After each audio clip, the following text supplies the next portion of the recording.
The night my world imploded, it didn't arrive with a bang, but with a barely audible whisper slithering through the paper-thin walls of our cozy mountain cabin.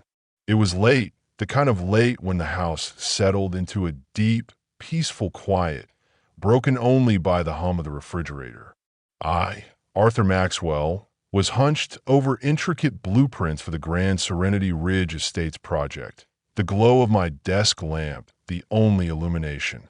The digital clock on my phone, stark and unforgiving, showed it was precisely 11:47 p.m.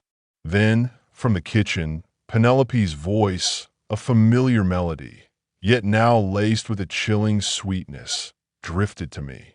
"Tomorrow night works perfectly, dearest," she murmured, her tone hushed, almost conspiratorial.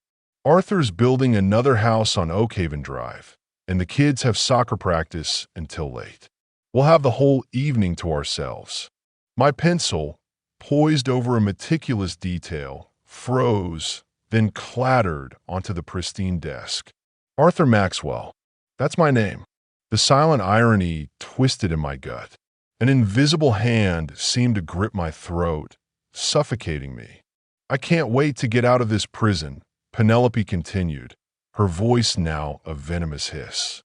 "Living with that blue-collar handyman is simply stifling me. You're my real future, Garrett, not some contractor who constantly smells of sawdust and cheap coffee."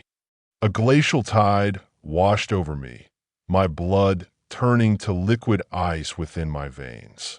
Garrett Stone, my own brother-in-law, married to Penelope's sister, Evelyn, for 6 long years. A man I'd welcomed into my home, shared meals with, considered family. Stealthily, I edged closer to the kitchen doorway, my heavy work boots, usually so loud, miraculously silent on the gleaming hardwood floors I'd personally installed 3 summers prior. "The property transfer papers are ready," Penelope stated, her voice regaining a clipped, business-like edge.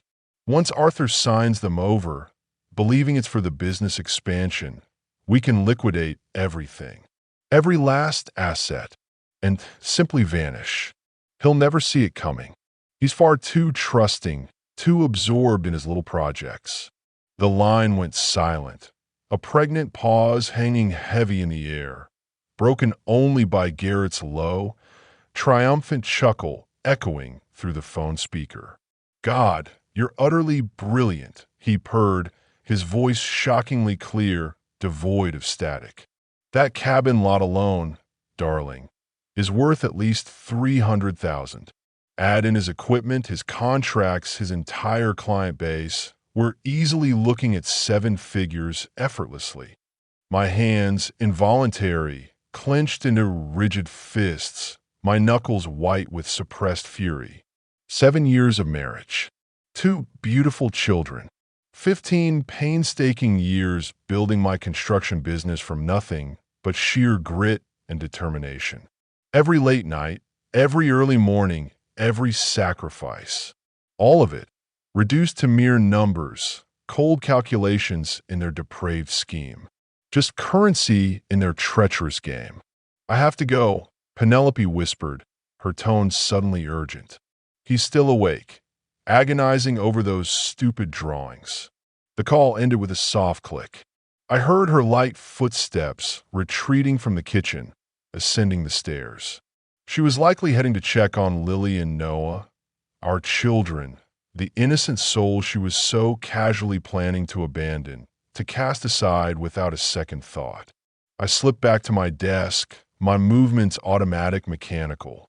My fingers, trembling visibly, scrolled through my phone contacts. The entire conversation replayed in my mind, an endless, tormenting loop, like a broken record stuck on its most agonizing note. Every sweet kiss she'd ever given me, every whispered "I love you," every time she'd encouraged me to expand the business, to take on more risk, to invest more deeply. All of it, a meticulously crafted tapestry of lies, leading inexorably to this horrifying moment. But instead of dialing anyone, instead of seeking immediate solace or advice, I remained seated in the suffocating darkness. And I did something that would irrevocably alter the course of everything. I smiled, a slow, chilling smile that spoke of a burgeoning, dangerous resolve.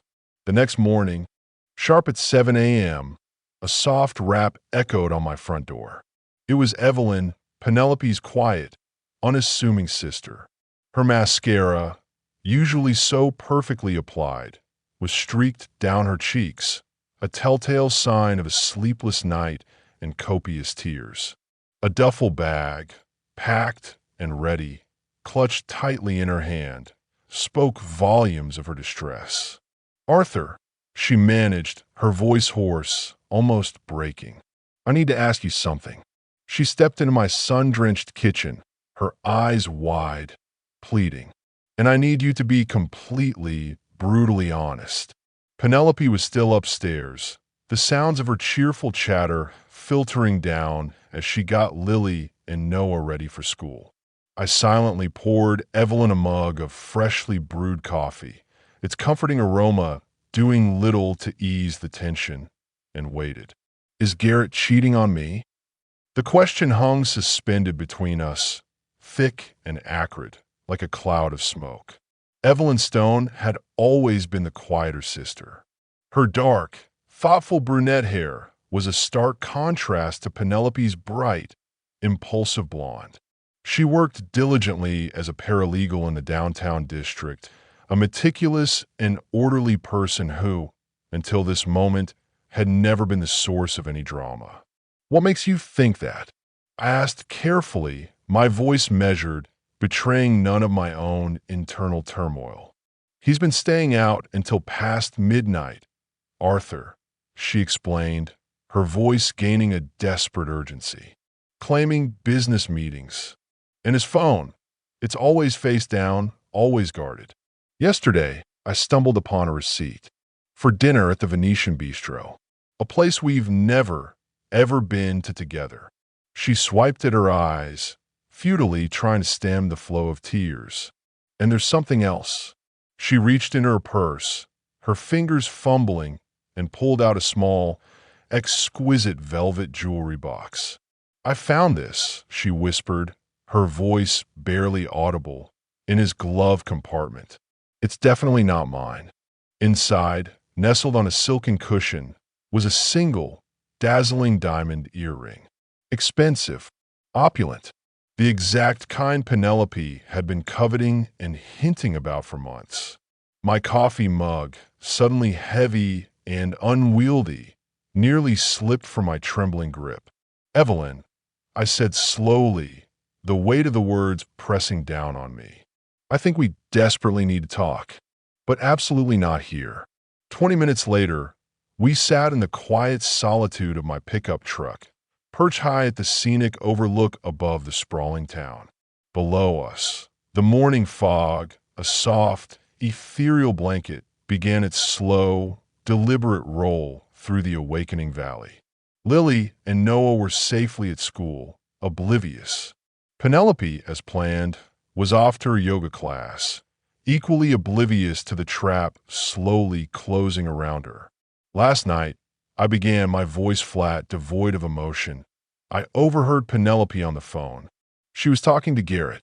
Then, with brutal honesty, I laid bare every single detail, every hushed word, every malicious plan, every calculated act of betrayal. Evelyn's face, as I spoke, cycled through a horrifying spectrum of emotions, from pale shock to flushed anger, finally settling into an expression I had never witnessed before, a chilling mask of cold, unyielding rage. 7 years, she whispered, the words barely escaping her lips, raw with disbelief. I supported him through law school. I co-signed for his real estate license. I've been working 60-hour weeks, Arthur, so he could meticulously build his precious client base. She looked at me, her eyes burning with newfound fury. And I've been financing their illicit affair with my own construction profits. I added, the bitter taste of truth on my tongue. Penelope has been relentlessly pushing me to take on bigger loans, to expand faster, to pour every last cent into the business. Now, finally, I know why. We sat in a heavy, suffocating silence, watching the swirling mist below, the picturesque scene a cruel mockery of our shattered realities. Finally, Evelyn broke the quiet. What are we going to do, Arthur? Her voice was firm, resolute, a testament to her quiet strength. We're going to destroy them, I stated, my voice equally unyielding, devoid of any doubt. But we're going to be incredibly smart about it. No dramatic confrontations, no emotional outbursts, no messy scenes. We're going to let them believe they're triumphing, that they're winning this insidious game, right until the very last, agonizing second. Ow, she asked, her gaze steady. I reached into my toolbox, rummaging through its familiar contents, and pulled out a small, inconspicuous device, a GPS tracker typically used to monitor equipment theft on my various job sites. Tonight, I explained, my eyes meeting hers, conveying the gravity of my request. You're going to distract Garrett. Keep him thoroughly preoccupied for exactly 30 minutes. Can you do that, Evelyn? Evelyn stared at the unassuming tracker in my palm, then at me. Something profound shifted in her expression. The quiet paralegal was fading, replaced by a flicker of steel. 30 minutes, she repeated, testing the words. And what, pray tell, happens then? Then, I replied, a grim satisfaction beginning to simmer within me. We start methodically collecting irrefutable evidence. That evening, I remained hidden in the deep shadows, a silent observer as Evelyn's modest Honda pulled into Garrett's meticulously landscaped driveway. She had changed clothes no less than 3 times before leaving my house, finally settling on a simple, vulnerable-looking blue dress that somehow conveyed a perfect blend of desperation and fragility. It was a masterstroke of performance. Perfect. Through the powerful lenses of my binoculars, I watched her approach the door. Garrett answered, his face adorned with his usual smug, self-satisfied expression, the one that proclaimed he owned the world and everyone in it. He was tall, impeccably clean-shaven, the kind of man who wore expensive cologne even to check the mailbox. Evelyn, his voice, carried by the evening air, reached me clearly. A hint of surprise, quickly masked by annoyance. What on earth are you doing here? I missed you, she said, her voice expertly cracking, loud enough for my distant ears. I brought dinner. From that Italian place you like. He hesitated, a fleeting glance at his phone, no doubt checking for any incoming messages from Penelope. I can't tonight, babe. I have a rather late business meeting. With whom? Evelyn's voice shattered, perfectly feigned. Arthur? Another client? Or perhaps someone I should know about, Garrett? The veiled accusation caught him completely off guard. He recoiled slightly, defensively. What's that supposed to mean, Evelyn? Nothing, she retorted quickly, too quickly. I'm sorry. I've just been so terribly worried about us lately. Can I at least come in for a few minutes? The food's getting cold. Garrett, after a quick, furtive glance around the quiet neighborhood, reluctantly opened the door wider. That was my cue. I slipped from my hiding spot behind the neighbor's garden shed, moving with the silent grace of a predator. I approached Garrett's sleek black Bavarian Motor Works vehicle, parked discreetly in the shadows beside his spacious garage. The small GPS tracker slid under the rear bumper with a soft, almost imperceptible click, its powerful magnetic mount holding it firmly in place. Next, I moved swiftly to his home office window. Garrett, predictably, had left it slightly cracked open, a habitual courtesy for his cigarette smoke. Inside, I could distinctly hear Evelyn's voice, deliberately loud, exquisitely emotional. I just feel like you don't love me anymore. She was lamenting, her voice thick with staged tears. When was the last time we went anywhere together? When was the last time you even truly looked at me? Christ, Evelyn, you're being incredibly dramatic, Garrett scoffed, his annoyance barely contained. I've been working. You know that. His laptop sat open on the polished desk, its email client prominently active. I pulled out my phone, its lens capturing every message displayed on the screen. Most were tedious real estate correspondences, utterly boring. But three, searingly distinct, were from an account I didn't recognize. Blonde Ambition 47. My wife's cunning code name. The messages were time-stamped from the past week. Can't wait for tomorrow. Noah is such an idiot. The cabin deed is almost ready. He suspects nothing. After this score, we're free. Costa del Sol beaches, here we come. My jaw clenched so tightly I felt a tremor. I photographed everything, then carefully, meticulously closed the laptop, leaving no trace. From inside, Evelyn's voice had shifted to a mournful sob. I just want my husband back, she wailed. I want us to be happy again. Look, we'll talk about this later, okay? Garrett's voice was strained. I really do have a meeting tonight. With whom, Garrett? Just tell me with whom. Perfect. While she continued to hold his attention, I slipped around to his garage. With a set of lockpicks, a skill I'd unfortunately mastered from too many accidentally locked job sites, I expertly opened his filing cabinet. Inside, neatly organized, were real estate contracts, detailed client information, and buried deep at the very bottom, a folder ominously marked Private Development. The contents made my blood run cold, then boil with incandescent fury. Detailed surveys of my own land, crisp photographs of my personal equipment, meticulous financial projections based on the complete liquidation of my entire business. And at the very bottom, tucked away, plane tickets to Mexico, dated precisely 2 months from now. 2 tickets. For Garrett Stone and Penelope Maxwell. No return dates. I photographed everything, a systematic documentation of their perfidy, then carefully returned the papers to their original, undisturbed positions. 30 minutes, I whispered, checking my watch. Perfect timing. When I tapped gently on the front door, Evelyn opened it, her eyes perfectly red, her expression a masterful blend of confusion and vulnerability. Arthur, what on earth are you doing here?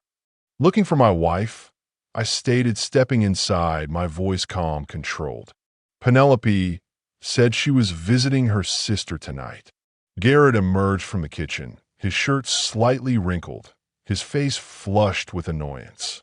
She's not here, man. Haven't seen her all day. That's weird, I said slowly, allowing a manufactured confusion to cloud my features. Her car isn't at yoga class, and she's not answering her phone. I pulled out my cell, dialed Penelope's number, and put it on speaker. It rang 4 agonizing times before her breathless voice, thick with feigned sweetness, answered. One, I'm just finishing up with Charlotte. Girl talk. You know how it is. Charlotte, I asked, my brow furrowed in a convincing display of bewilderment. I thought you said you were with Evelyn. A brief, almost imperceptible pause. Then a light, dismissive laugh. No, Sidi. I said I was meeting Charlotte for coffee. You must have misheard. Evelyn and Garrett exchanged quick, panicked glances. The lie, flimsy and transparent, hung in the air between us like a suffocating poison gas. All right, I said, feigning resignation. My mistake. Well, I'll let you finish up. Love you too. The call ended. I looked at Garrett, my face still etched with manufactured confusion. Sorry for bothering you guys. I must have gotten confused about our plans. No problem at all, Arthur, Garrett said, already reaching for the door, eager to usher me out. We all do it. But as I stepped out, I caught his reflection in the hallway mirror. He was staring at his phone, his face contorted into an expression I had never witnessed before. Raw, unadulterated fear. 2 days later, I was meticulously installing crown molding in the master bedroom of the Serenity Ridge Estates house when my phone buzzed with a location alert from Garrett's tracker. The Whispering Pines Lodge, room 237. The very same room where Evelyn had, by cruel coincidence, discovered the diamond earring. I made my hurried excuses to the work crew, a vague mention of an urgent personal matter, and drove across town, parking discreetly 3 lots away, affording myself a clear, unobstructed view of the motel entrance. At 2:47 p.m., Garrett's sleek BMW glided into the parking lot. 5 minutes later, at 2:52 p.m., Penelope's silver Honda followed. They met in the parking lot, their movements furtive like something out of a clandestine spy movie. A quick, illicit kiss. Nervous, hurried glances around. Hands intertwined as they walked, a picture of brazen betrayal, towards room 237. I sat in my truck, a hollow ache in my chest. Something inside me died then. Not love, that had been mercilessly murdered 2 nights prior. But whatever shred of hope I had been desperately clinging to, whatever fragile illusion, vanished completely, utterly. My phone rang, a jarring sound in the heavy silence. It was Evelyn. "Arthur, are you busy?" Her voice was crisp, urgent. "I need to show you something." "I'm a little busy right now," I said, my voice strained, watching my wife disappear into a squalid motel room with my brother-in-law. "Can it wait?" "I don't think so. I'm at the Blackwood and Thorn Tower downtown, and there's something you absolutely need to see. Can you meet me here in 20 minutes? I glanced at the motel again. Room 237's curtains were now drawn tight, a shroud over their illicit encounter. "I'll be right there." Evelyn was waiting patiently in the spacious lobby of the Blackwood and Thorn Tower downtown, a thick manila folder clutched in her hands. She was dressed in her sharp, professional paralegal attire, an aura of newfound strength emanating from her. She looked different, somehow stronger, more resolute. "What is it?" I asked, my voice tight. "I did some deep digging into Garrett's business partnerships," she began, her voice low, conspiratorial. "There's a company called Mountain Vista Development that's been aggressively buying up land around the ski resort. Guess who the silent partner is?" She opened the folder, revealing official-looking incorporation documents. "Victor Thorne." I read aloud, the name unfamiliar. "Never heard of him." "He's trouble, Arthur," Evelyn stated grimly. "A documented criminal record for fraud and assault. Currently under active investigation by the county for unpaid property taxes and numerous zoning violations. He's a known snake. What does this have to do with us?" I pressed, a prickle of unease starting in my gut. "Look at the address for Mountain Vista Development." I scanned the paperwork, my eyes darting across the page until I found it. My heart slammed against my ribs, a sudden, cold dread washing over me. 1247 Oakhaven Drive. My cabin. The very property Penelope had so sweetly convinced me to sign over. "They're planning to use your land as collateral for Victor's fraudulent development schemes," Evelyn explained, her voice hardening. "If anything at all, goes wrong, you'll be personally liable for millions in debt and crushing legal fees. You'll be utterly ruined." I stared at the damning documents, the horrifying pieces of the puzzle clicking together with sickening precision in my mind. "This," I said, the words heavy with revelation, "wasn't just a sordid affair. This was a systematic, calculated destruction of my entire life. Every single aspect of it. How did you find all this?" I asked, genuinely awestruck by her resourcefulness. "I broke into Garrett's office last night. Evelyn said calmly, her composure remarkable. I still have a spare key, and the security guard knows me for my volunteer work. Sometimes, being the boring, trustworthy sister has its unexpected advantages. I looked at her, a profound sense of new respect blooming within me. The quiet paralegal I had known was rapidly transforming into something else entirely. There's more, she continued, her voice grim. I found emails between Garrett and Victor. They're planning to flip your property to a major resort development company for $1.2 million. After all the phantom debts and fabricated fees, they projected to walk away with about $800,000 each. Each, I repeated, a cold, bitter laugh bubbling up. What about Penelope? Evelyn's expression darkened. According to their correspondence, Penelope gets $50,000 and a one-way bus ticket to anywhere she wants to go. They call it her severance package. The betrayal was so utterly complete, so breathtakingly calculated, that I actually laughed aloud. A harsh, mirthless sound. They're planning to screw her. Too, I said, almost to myself.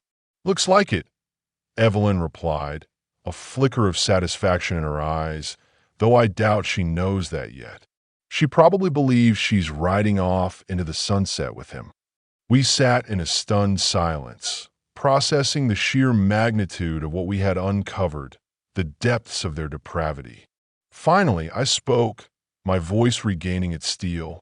We need more evidence, a mountain of it, and we need to document absolutely everything before they make their next move. I looked at Evelyn, my partner in this grim endeavor. What do you want me to do?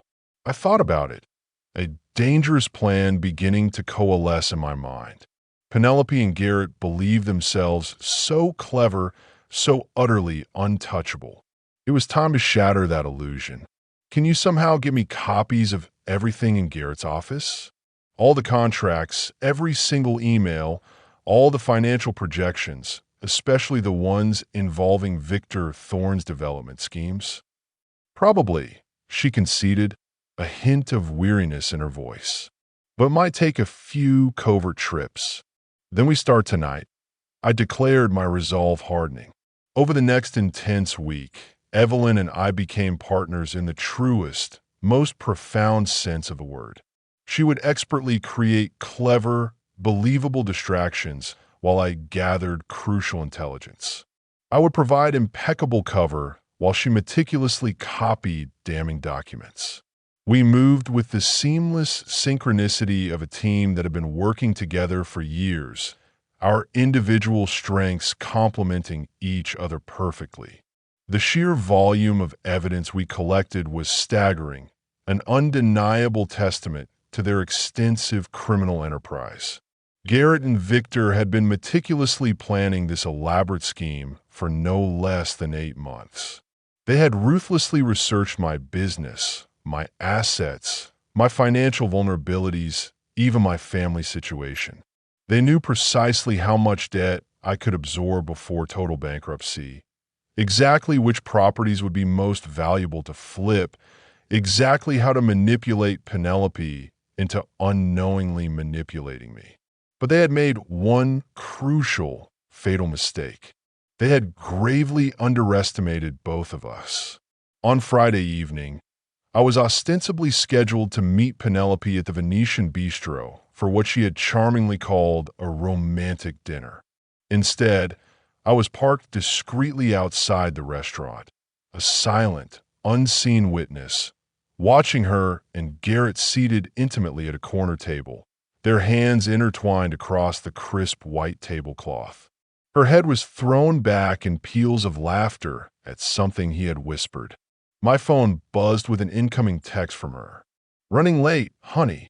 Order without me. Love you." I screenshotted the message, preserving the timestamp, a chilling record of her duplicity. Then I photographed them through the restaurant window, their obvious closeness, their shared mirth, captured in high resolution. 20 minutes later, Evelyn silently slid into my passenger seat. "How bad is it?" she asked, her gaze fixed on the incriminating photos on my phone. Pretty bad, I admitted, my voice grim. But we're about to make it infinitely worse. I showed her my phone screen, displaying a website I had been meticulously building all week using my construction business domain. Whistleblower portal, I explained, a new glint in my eye. Anonymous tips about zoning violations, tax evasion, and fraud in large-scale real estate development. Hosted on servers in another state, completely untraceable. You're going to report Victor, she surmised, her eyes widening slightly. I'm going to report everything, I corrected her. But first, we need to ensure Garrett and Penelope can't vanish when things inevitably get hot. The next phase of my carefully orchestrated plan was undoubtedly the riskiest yet. I needed to get Penelope to sign the property transfer documents before she discovered what we knew. But I also needed to ensure those documents, when the time came, would be utterly, legally meaningless. Fortunately, I had invaluable help from an unexpected, yet utterly reliable source. Silas Blackwood had been my family lawyer for a decade. A Vietnam veteran, a quiet whiskey drinker, and the most ruthlessly ethical man I had ever encountered. When I meticulously explained my precarious situation, carefully omitting the more vindictive revenge aspects, he was immediately deeply interested. Property fraud, you say? Silas leaned back in his worn leather chair, his fingers steepled thoughtfully. And you wish to protect your assets from immediate seizure? That's precisely right, I confirmed. I believe my wife might be entangled in something that could cost me everything I've built. Well, Arthur, there are several ingenious ways to handle this, he mused, his eyes gleaming with intellectual challenge. We could establish a complex trust, transfer ownership to a meticulously constructed shell corporation, or, perhaps most entertainingly, create a legal maze so bewilderingly intricate that untangling it would take years, even decades. The last one, I said immediately, without a moment's hesitation. Silas smiled grimly, a flicker of professional satisfaction in his eyes. I was rather hoping you'd say that. By the end of the week, my property ownership had been painstakingly restructured through 3 distinct corporate entities, 2 interwoven family trusts, and a charitable foundation that, for all intents and purposes, existed solely on paper. If Penelope signed any transfer documents now, she would, unbeknownst to her, be signing over rights to properties that were no longer technically mine to give away. Meanwhile, Evelyn had been diligently preoccupied with her own discreet preparations. I got a new job, she announced casually over coffee at her usual clandestine meeting spot, a nondescript diner located 30 miles outside town, where anonymity was guaranteed and nobody knew us. What kind of job? I asked, intrigued.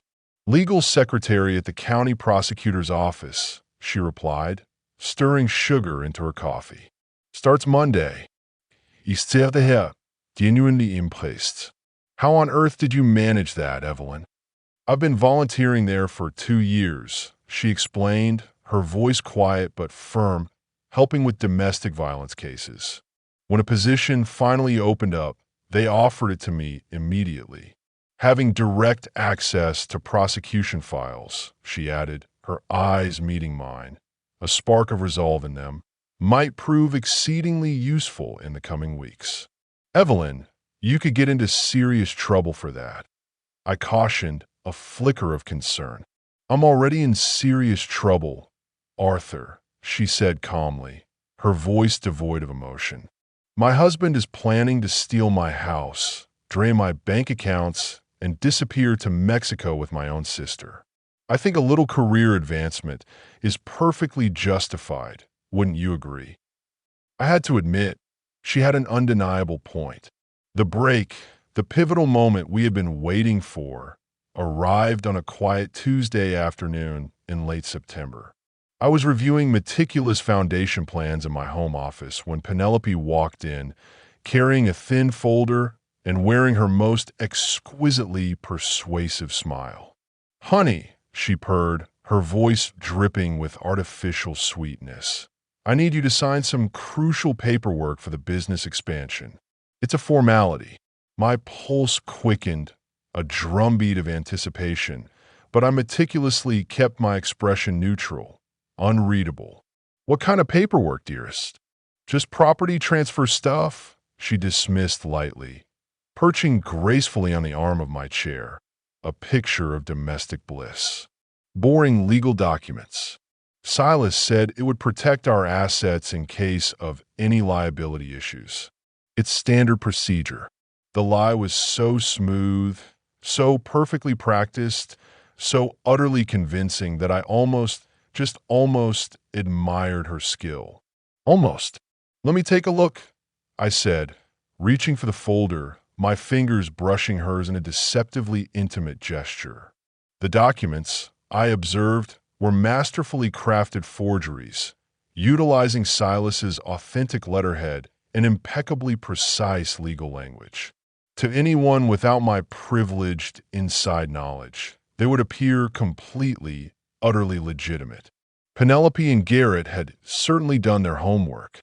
This, I stated, pretending to read carefully, my voice infused with a touch of feigned confusion. "Transfers the cabin property to Mountain Vista Development. Why on earth would we want to do that?" "It's temporary, Arthur," Penelope explained patiently, a condescending tone creeping into her voice. "Just until the liability insurance issues are fully resolved. We'll get it back in 6 months, I promise." "And what's this about equipment transfers?" I continued, feigning deeper concern. "The backhoe, the excavator, all the heavy machinery." "Same thing," she reiterated, a practiced smile on her lips. "Temporary protection. Just a legal safeguard, darling." I set the papers down, slowly, deliberately, and looked at my wife. Truly, deeply looked at her. 7 years of marriage, and I was just now seeing her with chilling clarity. The cold, calculating glint behind her emerald green eyes, the perfectly practiced curve of her smile, the subtly manipulative way she touched my shoulder, triggering muscle memory of long-lost closeness. "I don't know," I said slowly, letting the doubt hang in the air. "This seems pretty extreme, Penelope." "Arthur, honey, you trust me, right?" Her voice carried a delicate hint of feigned hurt, perfectly calibrated to elicit sympathy. "I would never, ever do anything to jeopardize our family." The word family hit me like a physical blow, a jarring dissonance. Our family. The very family she was so casually planning to abandon, to cast aside like unwanted baggage. "Of course I trust you, my love." I lied, the words tasting like ash in my mouth. "But I'd really like Silas to personally explain this to me before I sign anything, just to be absolutely sure." Penelope's mask slipped, just for an instant. A fleeting flash of raw panic, swiftly concealed before the practiced smile returned, albeit a little tighter. "Actually, darling, Silas is unexpectedly out of town this week. A rather urgent family emergency. But he did say these documents are incredibly time-sensitive. Something about filing deadlines that can't be missed." Another meticulously constructed lie. I had spoken to Silas that very morning. "Well, if it's that important," I conceded, letting out a heavy, theatrical sigh, reaching deliberately for my pen. I signed my name with a deliberate, defiant flourish across each document, watching Penelope's face light up with what she probably believed was love, but what I now recognized, with a chilling certainty, as unadulterated greed. "Thank you, honey," she murmured, kissing my cheek, a final act in her charade. "This truly means everything to me." "Anything for my family," I replied, my voice perfectly level, the bitter irony lost on her. She gathered the papers quickly, her movements precise, already mentally counting her ill-gotten profits. As she left my office, I heard her car start, the tires squealing slightly as she drove away with unusual, excited speed. I waited exactly 10 minutes. Then, with a renewed sense of purpose, I called Evelyn. She took the bait, I said, my voice barely containing a suppressed triumph. Are you certain the documents are utterly worthless, Arthur? Evelyn's voice was tense, eager for confirmation. Completely, I assured her. Silas's legal maze makes them about as binding as a grocery list. But Penelope and Garrett don't know that yet. How long before they try to execute the transfers? According to the timeline we found in Garrett's office, I replied, a grim smile playing on my lips. They'll move incredibly fast now. Probably within the week, eager to cash in. Then it's time for phase 2, Evelyn declared, her voice firm. I looked out my office window, gazing at the picturesque mountain town that had been my beloved home for 15 years. The place where I'd meticulously built my business, painstakingly raised my children, and naively, completely trusted my wife. Soon, very soon, it would also be the place where I systematically destroyed my enemies. It's time, I whispered, the words a silent promise of reckoning. The first domino fell, a ripple effect of justice, on a crisp Thursday morning. Victor Thorne was arrested at the lumber mill. I was carefully replacing deck boards on a balcony at the Serenity Ridge Estates property when my phone buzzed with a breaking news alert. Local developer arrested on tax evasion charges. The online article was brief but damning. Federal investigators had received an anonymous, highly credible tip about unreported income and a series of fraudulent property transfers.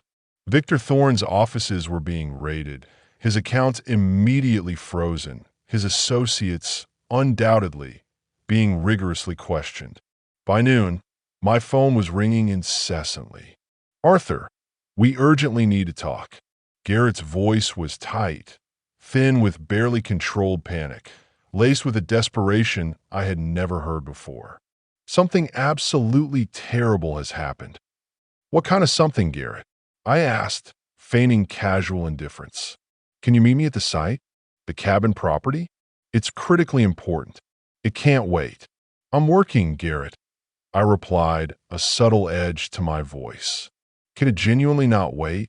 This is about your property transfers. He practically pleaded, the desperation now palpable.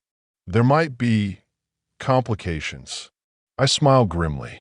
Complications indeed.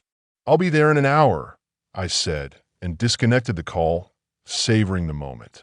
The cabin, my beloved cabin, sat majestically on 5 acres of prime mountain land, embraced by whispering pine forests and offering breathtaking panoramic mountain views.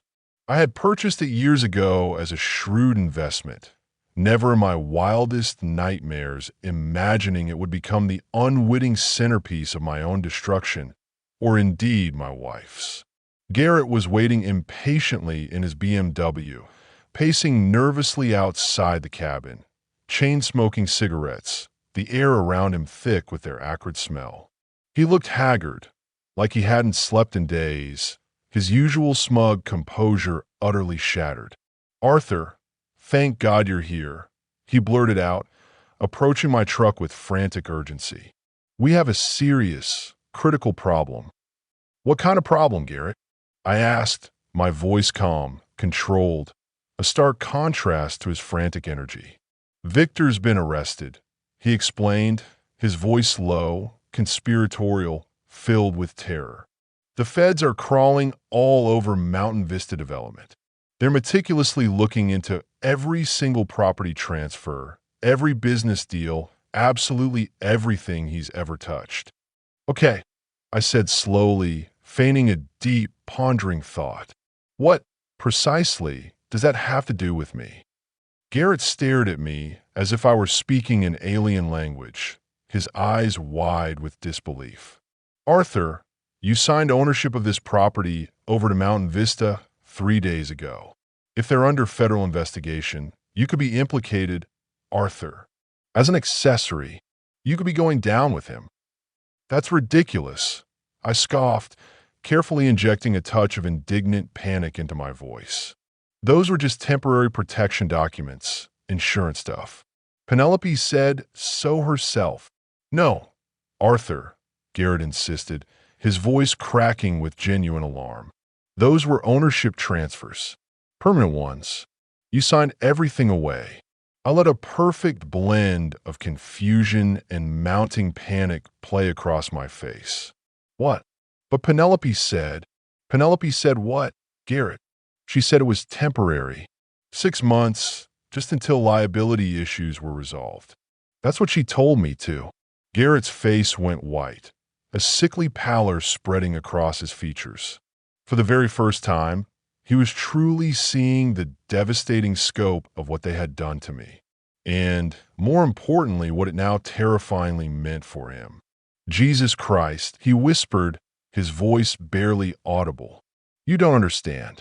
If the feds trace this property back to you, if they think you were part of Victor's schemes, are you saying my wife lied to me, Garrett? I pressed, my voice deceptively soft. Garrett ran his hands frantically through his hair, the forgotten cigarette still clutched between his trembling fingers. Arthur, I need to tell you something, and you're absolutely not going to like it. I'm listening. Penelope and I, we've been working together on some business deals. Real estate investments. Nothing illegal, you understand, just partnerships. She was helping me identify undervalued properties that could be quickly flipped for significant profit. The partial, utterly disingenuous confession hung between us like a cloud of smoke. Garrett was desperately trying to salvage himself, to throw Penelope under the bus, but he still couldn't bring himself to admit the full, horrifying scope of their betrayal. My property, I said quietly, my gaze sweeping across the beautiful landscape. This property? Was this one of your partnerships, Garrett? Garrett's strangled silence was answer enough. How long? I asked, my voice barely a whisper, yet infused with a chilling authority. Arthur, it's not what you think. How long have you and my wife been planning to steal my land? My voice was now cold, cutting. We weren't stealing anything. Garrett blurted out, a desperate, pathetic attempt at self-preservation. The plan was to buy it from you, fair and square, develop it, then split the profits. Everyone would have made money. Everyone except me, apparently. I countered, my voice dripping with sarcasm, since I never knew about any of this. Not a single word. Garrett threw his cigarette to the ground, grinding it savagely under his heel. Look, we can fix this, Arthur. Victor's arrest doesn't have to affect anything. We can move forward with the original plan, just you and me. Forget Mountain Vista. Forget all the development schemes. We'll do this completely clean. You want to buy my property? I asked, my voice still deceptively calm. Yes. Fair market value, a clean, legitimate transaction, absolutely no complications. We can do this right, Arthur. I pretended to consider it, a show of deliberation. What's fair market value, Garrett? 50,000, he blurted, then quickly added, maybe 60 if we can move incredibly fast. The market's volatile right now. The property, I knew, was worth at least 300,000. And Garrett, the seasoned real estate shark, knew it too. Even in his sheer panic, he was still, instinctively, trying to cheat me. I'll think about it, I said, drawing out the suspense. Arthur, we don't have time to think, he cried, his voice bordering on a whine. The feds are moving at lightning speed. If they connect you to Victor before we clean this up, are you threatening me, Garrett?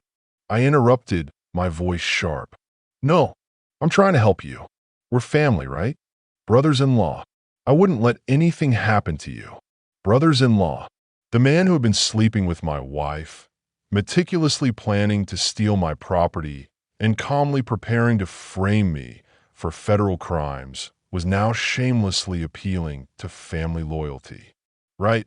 I said, a dry, bitter taste in my mouth. Family. That evening, I met Evelyn at our usual diner, far from prying eyes. She was already waiting in a secluded back booth, 2 cups of coffee, now cooling, sitting between us. "How did it go?" she asked, her gaze piercing. "Better than expected," I replied, allowing myself a small, grim smile. "Garrett's starting to panic. He's trying desperately to renegotiate the deal. Cut Victor out. Minimize his own exposure. What about Penelope? He's preparing to throw her under the bus, if necessary," I explained. Honor among thieves, it seems, only goes so far when facing a federal indictment.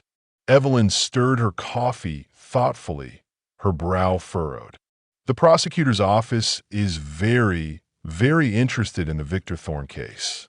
Apparently, he's been running identical schemes across 3 different counties. Similar schemes," she elaborated, "where he partners with local real estate agents, identifies properties owned by individuals with limited legal knowledge, manipulates them into signing fraudulent ownership transfers, and then ruthlessly uses those properties as collateral for massive, illicit development loans." "How many sufferers?" I asked, a cold dread settling in my stomach. Penelope and Garrett hadn't just betrayed me. They had been doing this systematically to other unsuspecting families, other hardworking people who had simply trusted the wrong person. "At least 12 that they know of," Evelyn replied, her voice grim. "Probably many more. The scale is horrifying." "There's something else," Evelyn continued, her voice softer now. "The prosecution is offering plea deals to anyone who provides substantial information about Victor's operation." "What kind of information?" I asked, my gaze fixed on hers across the table. "Names of accomplices, detailed specifics about property transfers, irrefutable evidence of fraud." I met her eyes. "Are you suggesting we cooperate with the investigation?" "I'm suggesting," she said, her voice firm, "we consider all our options." The next morning, I called Silas Blackwood and asked him to meet me at his office. He was waiting, as always, with a freshly brewed pot of coffee and a grim, knowing expression. "Arthur, I've been closely following the news about Victor Thorne," he began, his voice serious.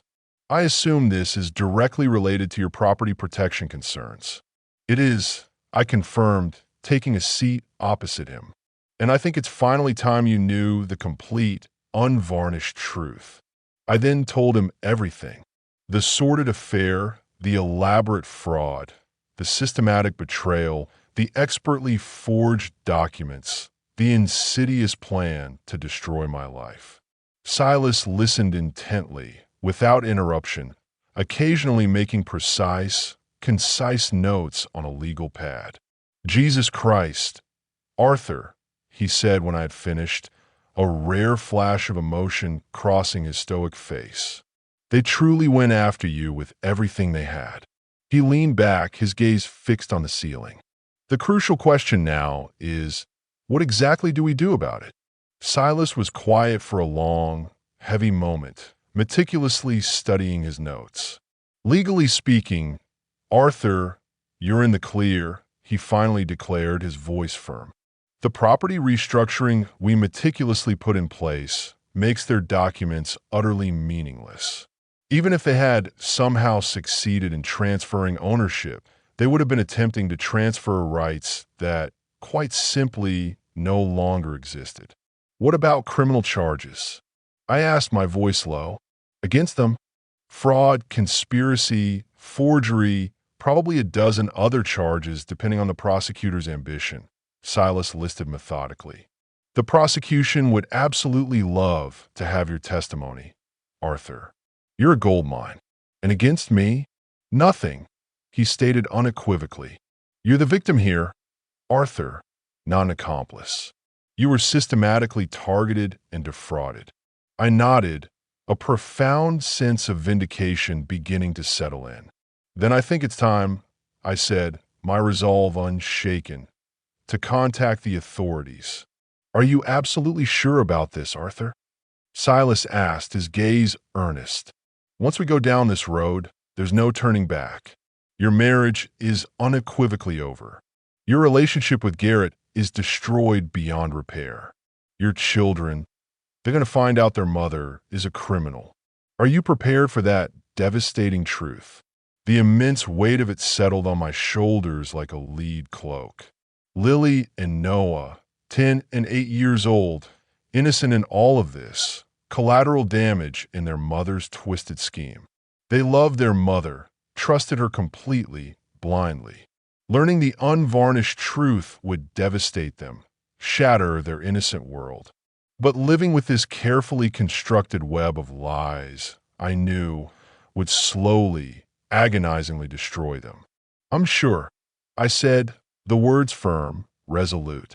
Inspector Miles Corbin was a seasoned 40-year veteran of the county sheriff's department, a man who had witnessed every conceivable form of human betrayal and, through decades of grim experience, had learned not to be surprised by any of it.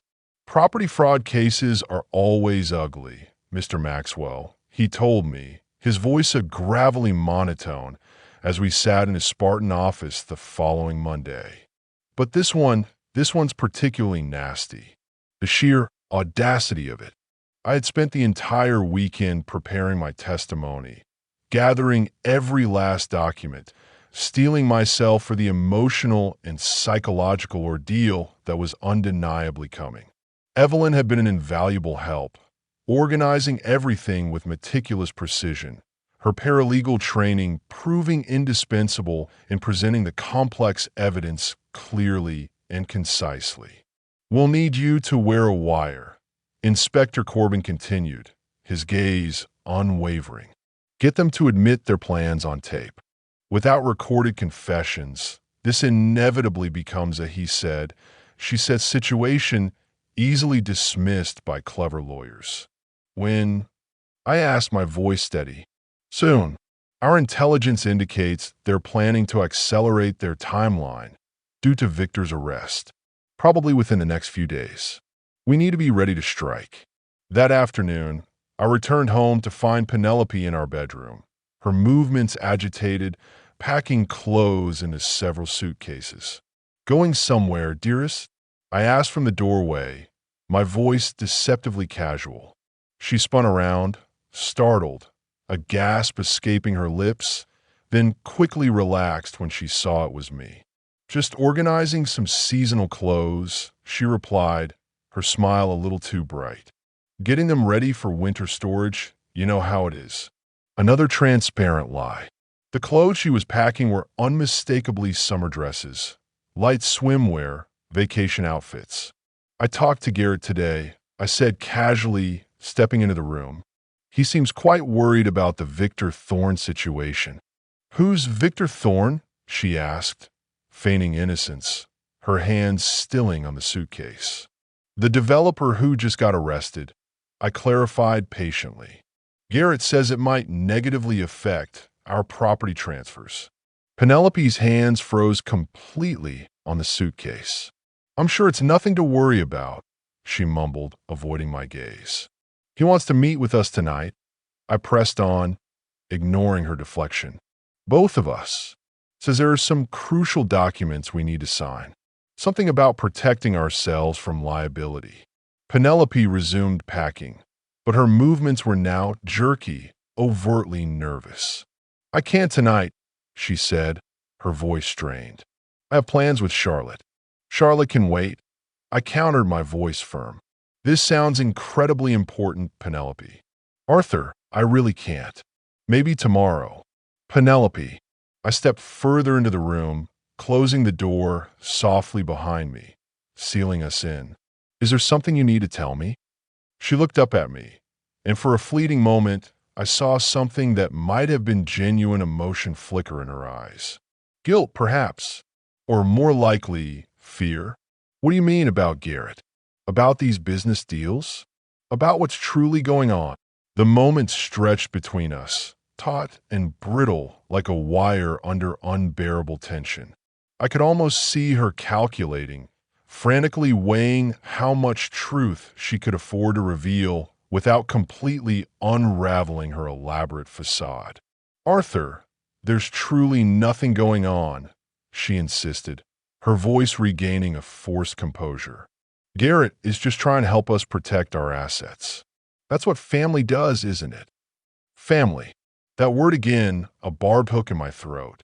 "Okay," I said, finally, giving the impression of relenting. "But I still think we should meet with him anyway. Just clear the air. Make absolutely sure we understand everything. It's too important to leave to chance." "Fine," she conceded, her shoulders slumping in defeat. "Tomorrow night, then?" "No," I corrected her, my voice steely. "Tonight, Penelope. This cannot wait." Her mask slipped completely then, revealing something cold, calculating, and utterly ruthless beneath. "Why are you pushing this, Arthur?" she demanded, her voice sharp with suspicion. "Why now?" "Because I don't think you're telling me the truth," I stated, my voice devoid of emotion. "About Garrett, about the documents, about anything." The accusation hung in the air, heavy and noxious like smoke. Penelope stared at me for a long, agonizing moment. Then, as if her legs could no longer support her, she sank onto the edge of the bed. "What do you want me to say?" she asked, her voice small, defeated. "I want you to tell me what's really happening." She was quiet for almost a minute, her hands folded primly in her lap, her gaze fixed on the floor. "Arthur, our marriage, it isn't working," she said finally, her voice flat, devoid of life. "It hasn't been working for a very long time. So, you decided to steal my property and disappear with my brother-in-law." I finished for her, the bitter truth undeniable. Her head snapped up, her eyes wide with shock. "How did you—" "I know everything, Penelope," I stated calmly, my voice chillingly precise. "The affair, the elaborate property scheme, the plan to frame me for Victor's crimes. I know all of it, every single detail." The color drained from her face, leaving her ashen. "Arthur, it's not what you think." "Then what is it?" "It was supposed to be clean," she whispered, tears welling in her eyes, a desperate, last-ditch effort to garner sympathy. "Nobody was supposed to get hurt." "Nobody," I clarified, my voice laced with venom. "Except for me, you mean? You would have been fine. We were going to leave you enough to start over, Arthur." The casual dismissal of my life's work, my beloved home, the future of my children, hit me like a physical blow. "Start over?" I thought. "With what?" "Start over with what?"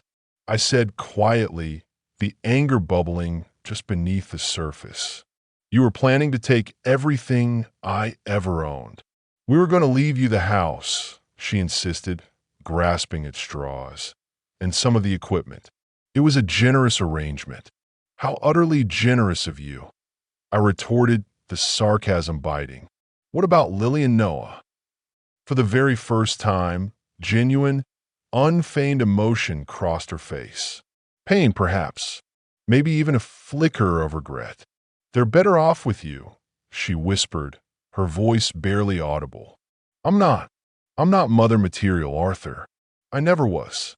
The admission was so raw, so starkly honest, that it momentarily caught me off guard. For a brief, disorienting instant, I saw the woman I had married 7 years ago. Young, scared, uncertain about everything except her desperate desire to escape her small-town life, to break free. "Penelope," I said, my voice softening, a final, futile attempt at understanding. "We could have worked this out. If you were unhappy, if you wanted something different, we could have talked about it. We could have found a way." "No," she whispered, shaking her head. "We couldn't have. You would have tried to fix me, Arthur. That's what you do. You see problems, and you fix them. But I'm not a broken cabinet, Arthur, or a leaky roof. I'm a person who wants things you simply can't give me." "What things, Penelope?"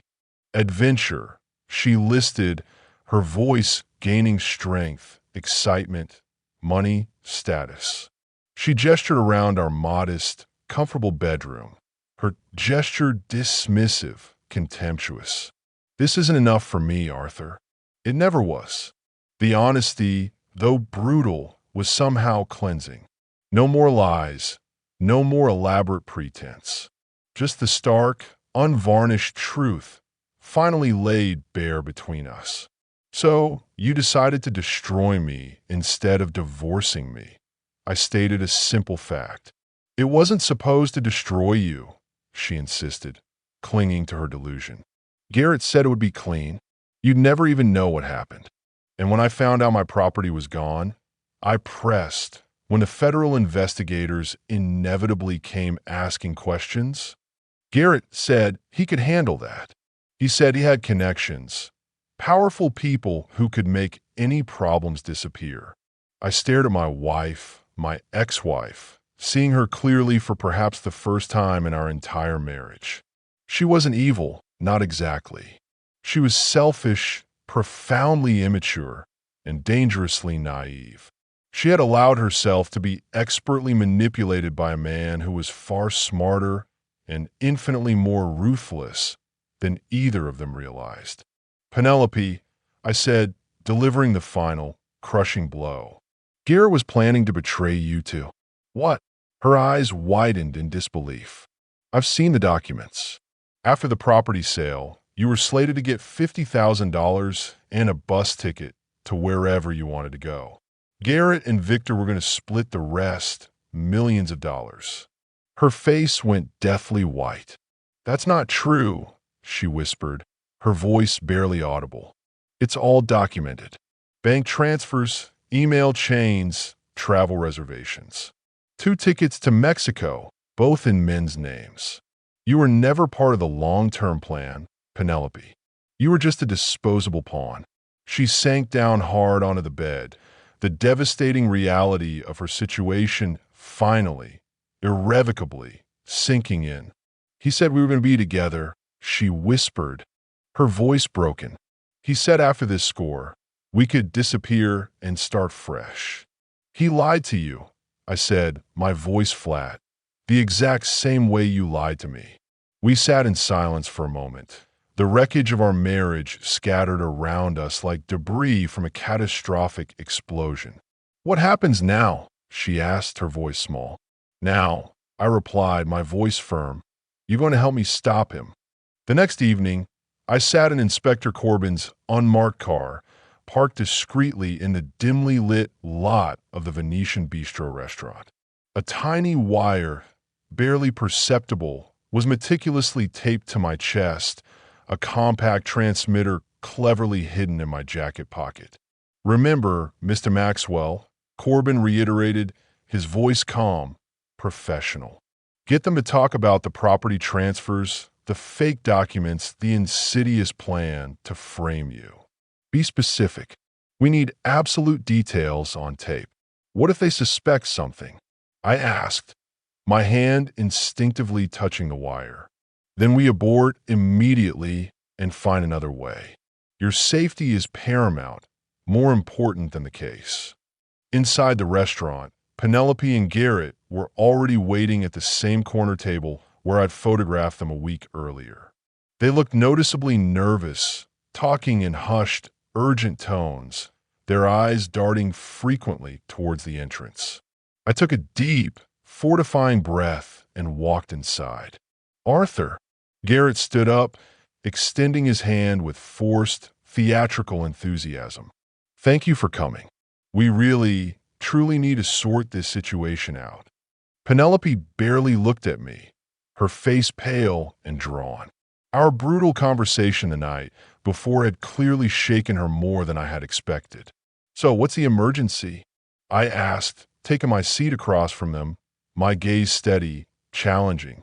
Garrett glanced quickly around the restaurant, then leaned forward, his voice dropping to a low, conspiratorial whisper. The Victor situation is far worse than I initially thought. Arthur, he began, his voice tight with barely contained panic. The feds are meticulously looking into every single property transfer he was involved with, including yours. What does that precisely mean for me?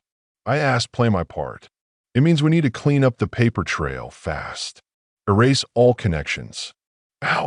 Garrett pulled out a folder and slid it discreetly across the table. These documents will transfer the property back to you, removing any and all connection to Mountain Vista Development. A completely clean slate, Arthur. I opened the folder, pretending to meticulously read the contents. In reality, I was buying crucial time, allowing the hidden wire to capture every single word, every incriminating syllable. This says I'm selling the property to Harper and Associates for $60,000. I stated, feigning surprise. That's absolutely right, Garrett confirmed, nodding vigorously. My company will hold it temporarily, then transfer it back to you once this entire federal investigation is completely over. It's a foolproof plan. And what happens to the money I've already received from Mountain Vista? I asked, dropping the carefully placed bombshell. What money? Garrett looked genuinely confused, his brow furrowed. The money Penelope said you'd already transferred to our account. The advanced payment for the property sale. Penelope shifted uncomfortably in her chair, her eyes wide with sudden fear. Arthur, I never said that, she stammered, her voice thin. Yes, you did, I insisted, my voice firm. Just last week, you told me Garrett had already transferred $50,000 as a down payment. You said it was in our joint savings. Garrett's eyes narrowed, his gaze flicking from me to Penelope, then back again. I never authorized any payments, Penelope. Not a single cent. What's he talking about? Then where did the money in our savings account come from? It was a complete fabrication on my part, a calculated risk, but it had the precise desired effect. Garrett and Penelope exchanged panicked glances, their faces ashen. What money? Penelope asked, her voice high-pitched, desperate. The deposit you made last Tuesday, I stated, my voice calm. Precise. $50,000 cash deposit at Summit Financial Trust. Last Tuesday, at 2:47 p.m. exactly. Garrett's face was turning crimson, his anger now directed solely at Penelope. Penelope, if you've been skimming money from this deal. I haven't. I swear I haven't. Her voice was rising, attracting curious glances from other diners. Keep your voice down, Garrett hissed, his eyes darting nervously around the bustling restaurant. People are staring. I'll let the tension build for a critical moment, then play my next card. Maybe we should just call the bank and clear this up, I suggested, pulling out my phone. I have the account manager's direct number. No. Garrett grabbed my wrist, his grip tight, desperate. Don't call anyone. We can sort this out ourselves, Arthur. Why? I asked, my voice innocent. If there's no money, there's nothing to worry about, right? Because Garrett looked around desperately, trapped. Because we simply can't afford to draw any attention to any of our financial activities right now. The feds are monitoring everything. Perfect. He had just admitted to a vast web of financial crimes directly on tape. Our financial activities? I asked, feigning confusion, pushing him further. What financial activities, Garrett? Arthur, you know what I mean. The property transfers, the development deals, all of it. No, Garrett, I don't know what you mean, I insisted, leaning forward, my gaze unwavering. Explain it to me. Clearly, Garrett realized, too late, that he had said too much, irrevocably trapped himself. His face went utterly pale.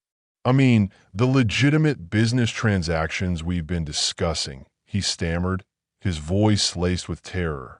The ones where you and my wife steal my property and disappear to Mexico. The question hung in the air, a live bomb waiting to explode. Garrett and Penelope stared at me, their faces contorted in expressions of pure, unadulterated shock. How did you? Penelope whispered, her voice barely a breath. "I know everything," I said calmly, my voice chillingly precise. "The fake documents, the elaborate property fraud, the plane tickets, all of it. Every single detail. The only remaining question is, what are you going to do about it?" Garrett's hand instinctively moved toward his jacket, and for a fleeting moment, I thought he might be reaching for a weapon. Instead, he pulled out his phone.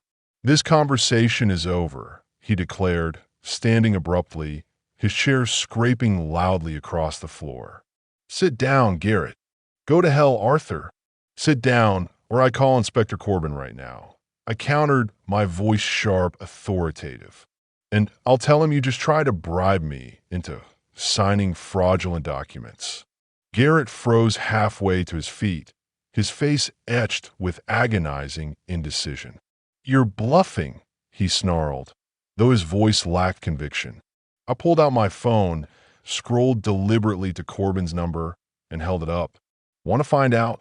Slowly, reluctantly, Garrett sank back into his chair. "What do you want?" he asked, his voice defeated. "I want the truth. All of it. On record. Right here, right now." "Are you wearing a wire?" Penelope whimpered, tears streaming down her face, mascara streaking. "Does it matter?" I asked, my gaze piercing. "You're already caught. Both of you." "Arthur, I'm so sorry." Penelope sobbed, genuinely, finally broken. "I'm so sorry. This was never supposed to happen." "But it did happen," I stated unequivocally.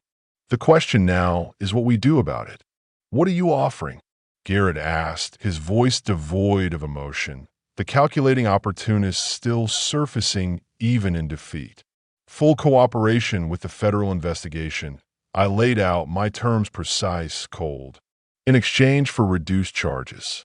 And if we refuse, then you both go down with Victor Thorne. Conspiracy, grand fraud, theft, probably racketeering if they can prove this was part of a larger, systemic pattern. You'll spend years, maybe decades, in federal prison." Garrett was quiet for a long, agonizing moment, meticulously calculating the odds, weighing his bleak options. "What kind of deal?" he asked finally, his voice hoarse. "Full disclosure of the property fraud scheme," I reiterated. "Names of other sufferers, complete financial records, everything." "In exchange for what?" "Penelope testifies against Victor Thorne. She gets probation and extensive community service. You testify against Victor, Garrett, you get significantly reduced prison time." "What about you?" Garrett asked, his eyes narrowing, suspicion flickering. "What about you, Arthur? What do you get out of all this?" I looked across the table at my wife and my brother-in-law.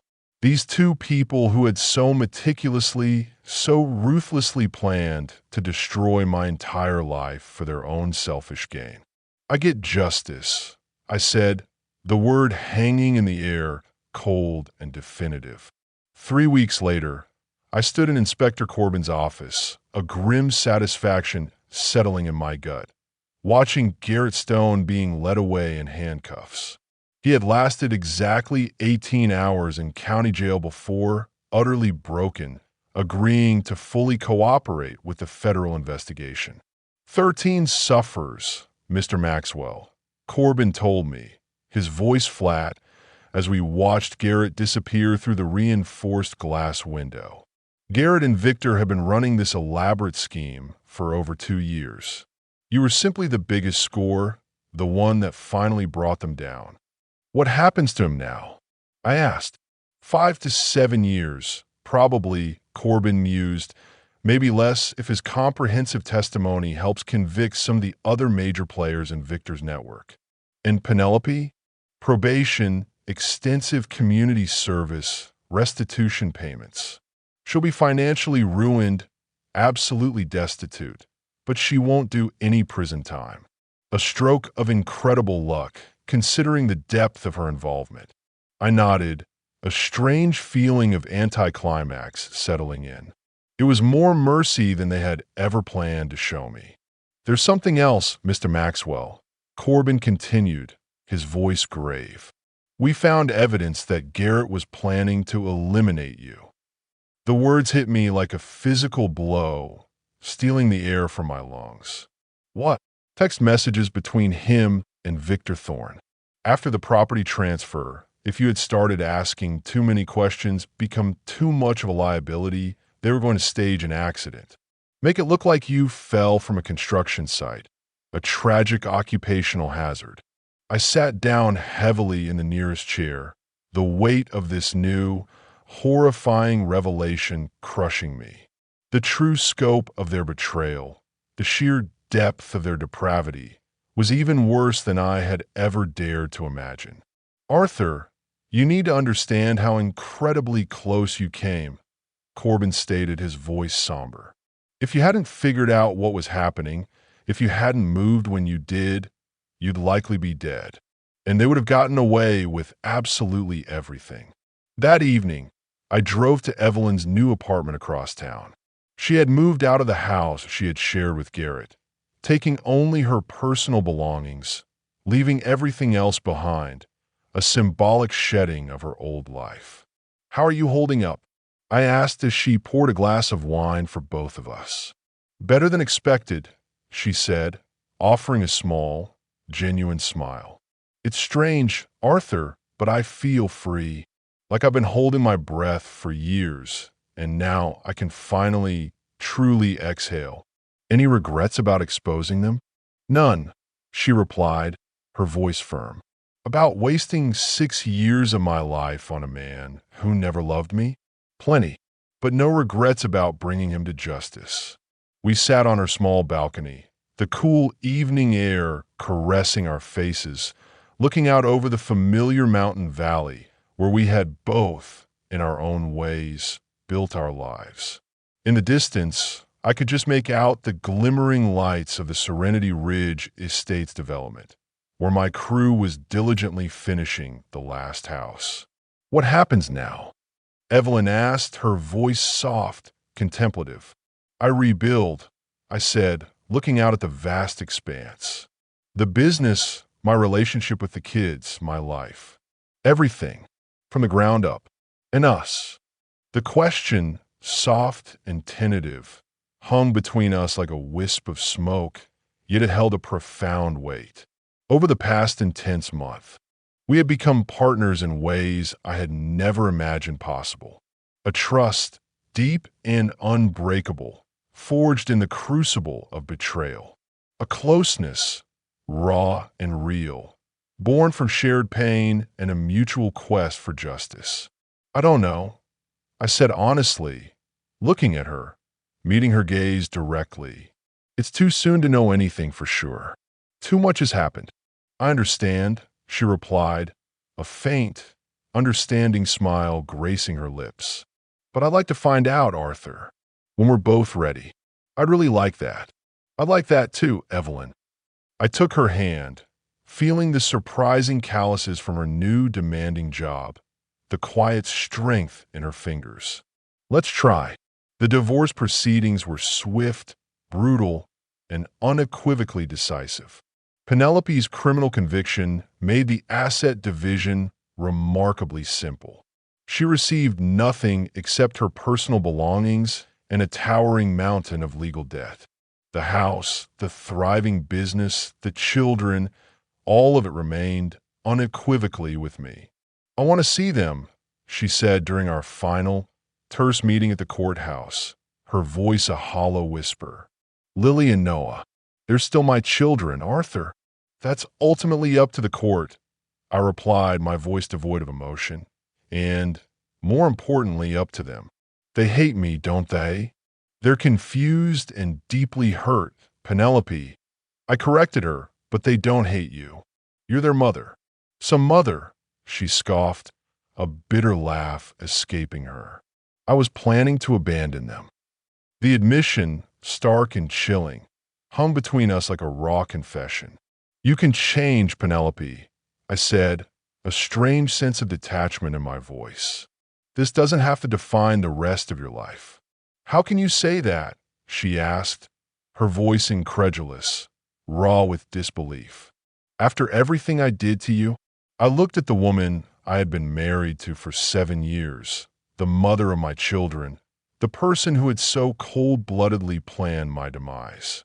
She looked smaller somehow, diminished, utterly broken by the crushing weight of her own choices. Because forgiveness isn't about you, Penelope, I stated, my voice calm, clear. It's about me. And I choose not to carry this anger, this bitterness for the rest of my life. It would only consume me. 6 months later, I was diligently reviewing plans for a new development project, a fresh start, when Evelyn knocked softly on my office door. "Busy?" she asked, a gentle smile on her face. "Never too busy for you," I replied, looking up. She had been working full-time for the prosecutor's office, passionately helping to build cases against other members of Victor Thorne's insidious criminal network. The work suited her profoundly. She possessed an innate talent for unraveling complex financial schemes and a deep, abiding satisfaction in seeing justice painstakingly done. "I have news," she said, taking a seat across from my desk. "Good news or bad news?" "Victor Thorne got 15 years, she announced, her voice flat. "No parole eligibility for 8. "And Garrett?" "6 years. He'll probably serve 4 with good behavior, if he's lucky." I nodded. It was less than they deserved, a mere fraction of the pain they had inflicted, but more, I realized, than I had honestly expected. "There's something else," Evelyn continued, her gaze direct. "Penelope's been asking to see you." "What for?" I asked, surprised. "I don't know. She's currently in the county facility, serving her community service requirement. She specifically asked if you'd visit her." I thought about it, a complex tapestry of emotions swirling within me. The searing anger had, over the months, gradually faded, replaced by something closer to pity. Penelope had made her choices, and now she was undeniably living with the harsh, undeniable consequences. "Maybe," I said finally. "What do you think, Evelyn?" "I think," she replied, her voice soft but firm, "you need to do whatever helps you move forward, Arthur. Whatever brings you peace." That weekend, I drove to the County Community Service Center where Penelope was diligently serving her sentence. She was working in the kitchen, wearing a bright orange vest, looking utterly exhausted, a pale shadow of her former self. "Arthur," she said, her voice filled with surprise, when she saw me standing in the doorway.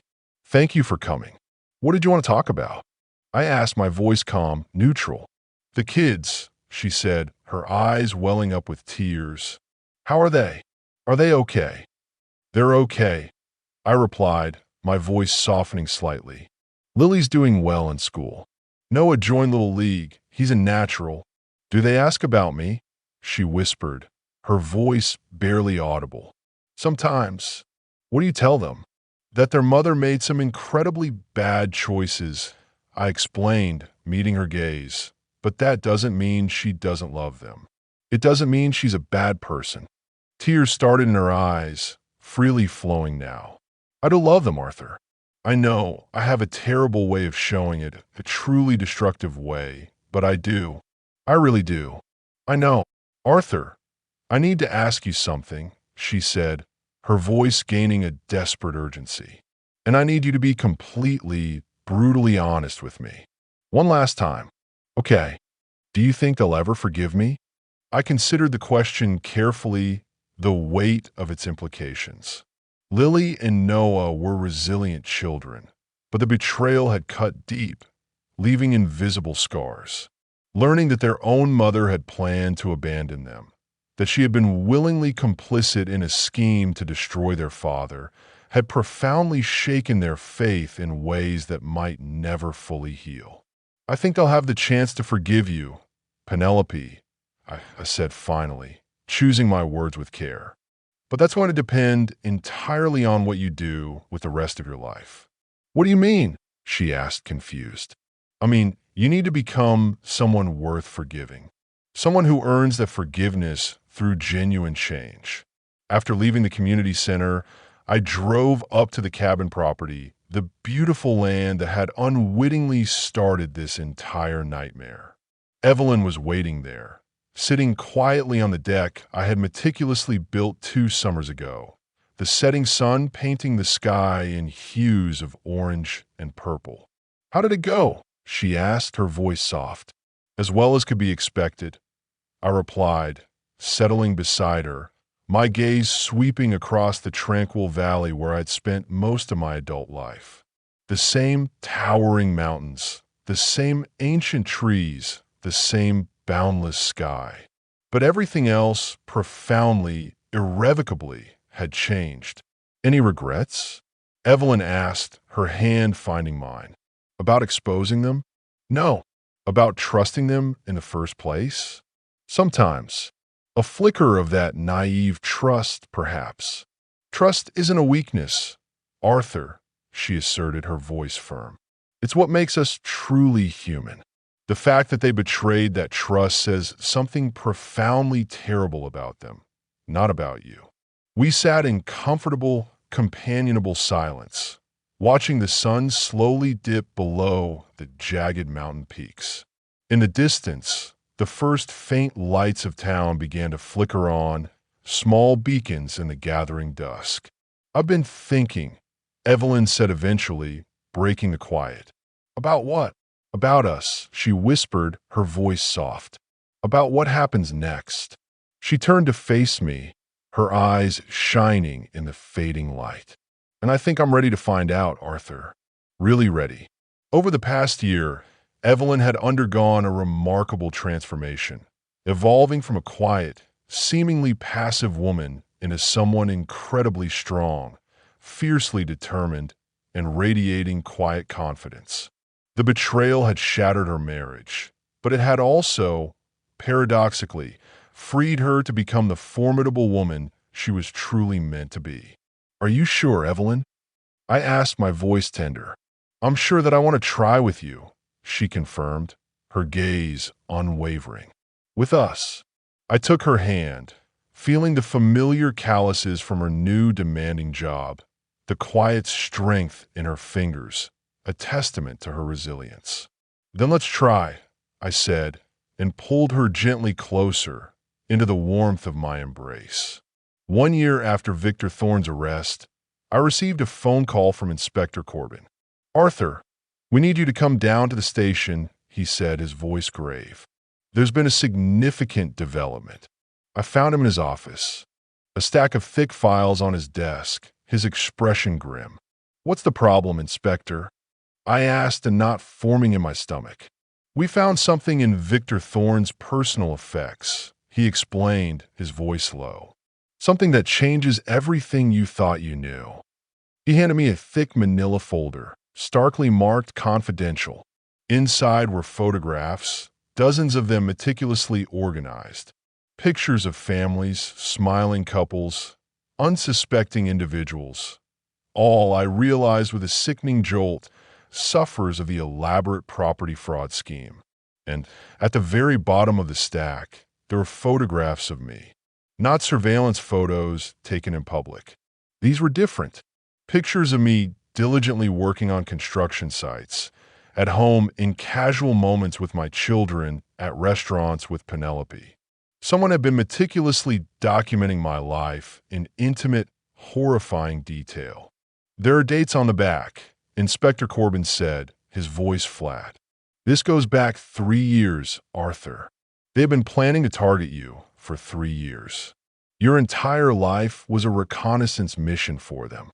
I flipped through the images, a wave of nausea washing over me. Photos of Lily and Noah at school. Photos of my work trucks, my valuable equipment, my business locations. A complete, chilling dossier of my entire life. "Why?" I asked, my voice barely a whisper. "Because you were perfect, Arthur," Corbin explained, his gaze compassionate. "Successful enough to be worth targeting for their scheme. Trusting enough to be easily manipulated. And, crucially, isolated enough that nobody would ask too many uncomfortable questions if you simply disappeared. In Penelope, he continued, his voice dropping slightly, we strongly believe she was recruited specifically to get close to you. The affair with Garrett? It might have been an integral part of the plan from the very beginning, a cover for her true mission. The implication hit me like a sledgehammer blow. My marriage, my entire relationship with Penelope. It might have been nothing more than a meticulously orchestrated 3-year con game. I need to see her, I said, my voice hoarse, desperate for answers. Arthur, I don't recommend that, not now. If this theory is correct, I insisted, my resolve hardening, I need to know the truth. From her. 2 hours later, I sat across from Penelope in the sterile, unforgiving county jail visiting room. She looked starkly different. Thinner, harder, the blonde dye grown out to reveal dark, natural roots. The veneer of artifice was gone. Arthur, she said, her voice surprised, hollow. I wasn't expecting you. Why are you here? We need to talk, I said, my voice flat. About what? I slowly, deliberately placed one of the chilling photographs on the metal table between us. It showed me working on a roof, taken from a considerable distance with a powerful telephoto lens. The date stamped on the back was from 4 years ago, 6 months before I had even met Penelope. Her face went deathly white. Where did you get this? She whispered, her voice trembling. Victor Thorne's personal files. There are dozens more. Pictures of me, my kids, my business, dating back years, before we even met. Penelope stared at the photograph, unable to speak, her eyes wide with dread. How long were you working for them? I asked, my voice cold, relentless. Arthur, it's not what you think. How long, Penelope? She was quiet for almost a minute, tears welling in her eyes, slowly tracking paths down her pale cheeks. From the beginning, she whispered, the confession a broken sob. The admission hit me like a physical blow, a concussive shockwave. Everything. Our fateful meeting at the hardware store, our charming first date, our joyous wedding, the incredible birth of our children. All of it, planned, orchestrated, meticulously fake. The kids, I said quietly, the words tasting like ash. Lily and Noah. Were they part of the plan, too? No. Penelope looked up sharply, her eyes blazing with a sudden, fierce protectiveness. No, Arthur. That was real. The pregnancy, the children, that was never supposed to happen. It was an accident. But you kept playing the role. At first, I pressed. Yes. But then, she wiped her eyes with the back of her hand. I fell in love with them, Arthur. With Lily and Noah. They became real to me. They became my entire world. And me. You were supposed to be a mark, she said, her voice barely audible. A target. But you were kind to me, Arthur.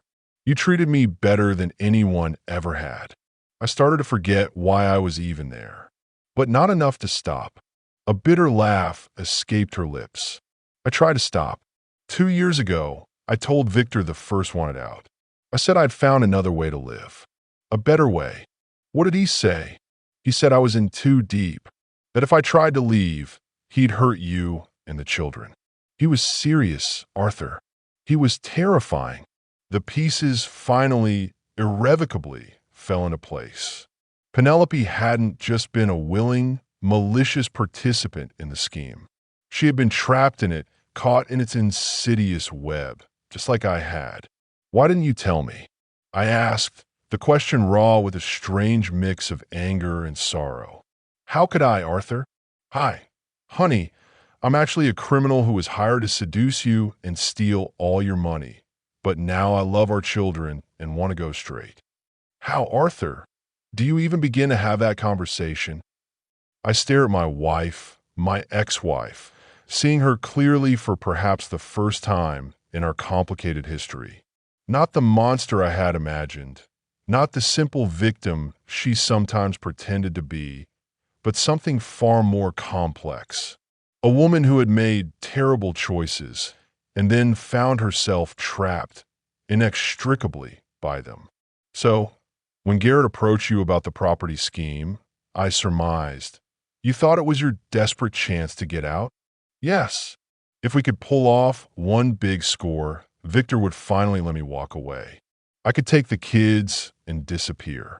Start fresh somewhere else. Just us. Without me.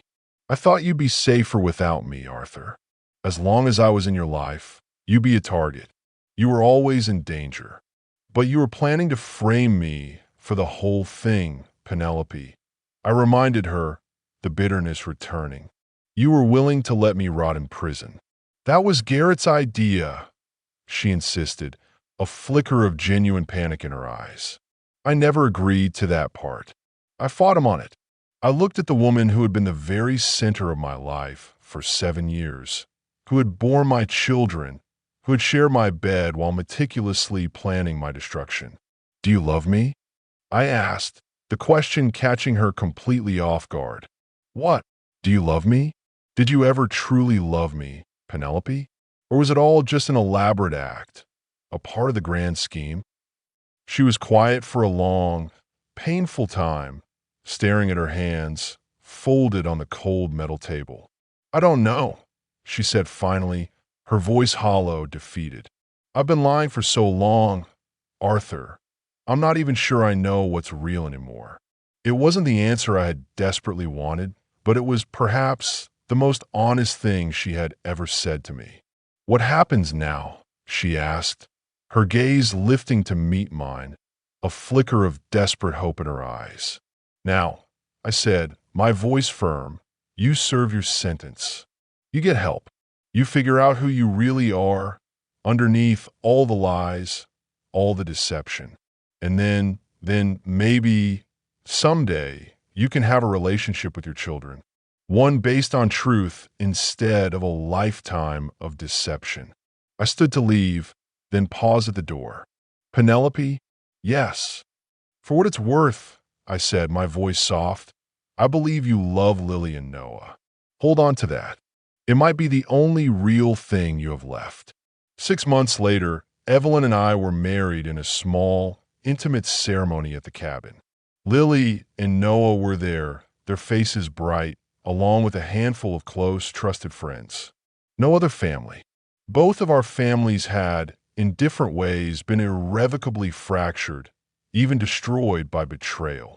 But we were building something new, something precious, something based on truth, on unwavering trust, and on the hard one, painful knowledge that love, no matter how deep, isn't truly enough without honesty. As we exchanged our vows on the deck, overlooking the breathtaking valley, I thought about justice. Not merely the legal kind that had been served when Victor Thorne and Garrett Stone went to prison, but the personal kind, the profound justice of building a life truly worth living after everything had been so ruthlessly torn down.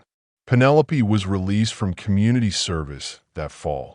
She moved to another state, found a steady job in a quiet diner, and began attending therapy twice a week, diligently working on herself. She wrote letters to the children, honest letters about her mistakes, her deep regrets, and her genuine hopes for their future relationship. Lily and Noah read the letters again and again, but didn't respond. Not yet, but they carefully kept them, filed away in a small, treasured box in their bedrooms. Maybe someday they'd be ready to forgive. Maybe not. That, I knew, was their choice to make, their path to walk.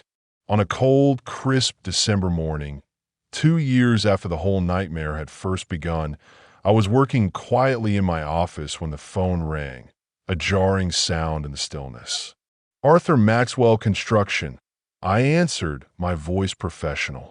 Arthur, it's Inspector Corbin. His voice, typically flat, now held a strange, solemn tone. I have some news. What kind of news, Inspector? Victor Thorne is dead. Eliminated in prison yesterday. Looks like he crossed the wrong people, deeply entrenched within the system. I slowly set down my pencil, my gaze drifting out the window to the familiar, unchanging mountains. "How do you feel about that, Arthur?" Corbin asked, his voice probing. "I don't know," I said honestly, searching for the right words. "Empty, I suppose. Just empty. I guess that's normal. Justice doesn't always feel the way we think it will, does it?" After hanging up, I sat in my office for a long, quiet time, reflecting on everything that had happened. The devastating betrayal, the relentless investigation, the grueling trials, the painstaking rebuilding, all of it because one man had, with chilling callousness, decided my life was worth less than his next illicit profit. Now he was dead, and I felt nothing. No satisfaction, no profound relief, no sense of closure. Just a quiet emptiness where, for so long, a burning anger had lived. That evening, I told Evelyn about the call. We were sitting peacefully on our deck, the same deck where everything had started to unravel 3 years earlier. "Are you okay?" she asked, her voice filled with gentle concern. "I think so. It's strange. I thought I'd feel something. Victory, or relief, or something tangible. But nothing. What do you feel, Arthur?" "Like it's finally, truly over," I said, a deep sigh escaping me. She took my hand, her fingers intertwining with mine. "It's been over for a long time, Arthur," she whispered, her voice wise. "You just needed to realize it, to let it go." She was right. The real victory hadn't been Victor Thorne's demise, or Garrett's imprisonment, or even Penelope's wrenching confession. It had been the pivotal moment I decided to fight back, to refuse to be a victim instead of accepting destruction. The moment I chose truth over lies, decisive action over passive suffering. 3 years later, Lily graduated high school as valedictorian, her intelligence and resilience shining brightly. Noah made varsity baseball as a sophomore, a talented and confident young man. My construction business had flourished, growing into the largest and most reputable in the county, a testament to integrity. Evelyn had been promoted to chief paralegal at the prosecutor's office, her sharp mind and unwavering dedication leading to many successful convictions. And on a warm spring evening, a simple letter arrived in our mailbox. From Penelope. "Dear Arthur and Evelyn," it read, her elegant handwriting now humble. "I know I have no right to contact you, but I wanted you to know that I've been clean and sober for 18 months now. I have a steady job, a small apartment, and for the first time in my life, I'm learning to be honest with myself. I'm not asking for forgiveness. I know I don't deserve it, but I want you to know that every single day I wake up grateful that Lily and Noah have you both in their lives. You've given them the stability and love I never could. I'm enclosing letters for them if you think they're ready. If not, please keep them until they are, or throw them away if you think that's best. I trust your judgment.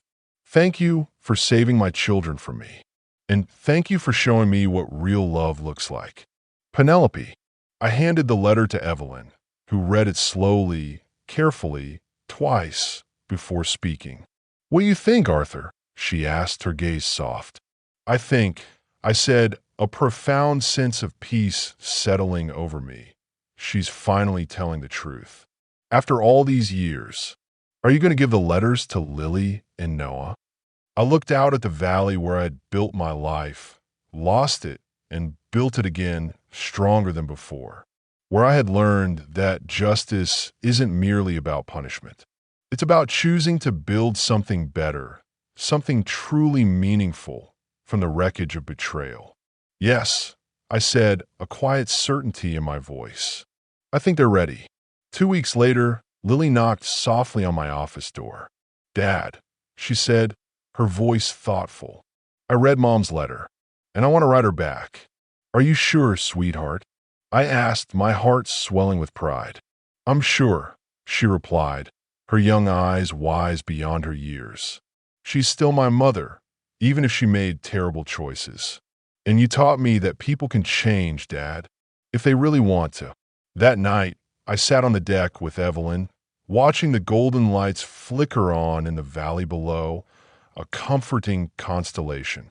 3 years ago, I had discovered that my life was built on a foundation of lies. Tonight, I knew, with absolute certainty, it was built on a foundation of unyielding truth. No regrets? Evelyn asked, her head resting on my shoulder. None, I said, pulling her closer, feeling the solid, comforting weight of her against my side. Everything that happened led us here. To this life, this family, this moment. Even the betrayal. Especially the betrayal? She prompted, her voice soft. Especially the betrayal. I confirmed a deep understanding in my heart. It taught me what truly matters. What's real? And what's that, Arthur? Real, true honesty, I whispered, kissing her hair. That love without trust is just a pretty lie. But trust without love is just fear. We need both. Always. In the distance, a train whistle echoed across the valley, a haunting yet beautiful sound. The sound of people moving on, starting over, leaving the past behind, yet carrying the profound lessons learned. I love you, Arthur Maxwell, Evelyn said, her voice soft and true. I love you too, Evelyn Maxwell. And this time we both knew unequivocally it was true.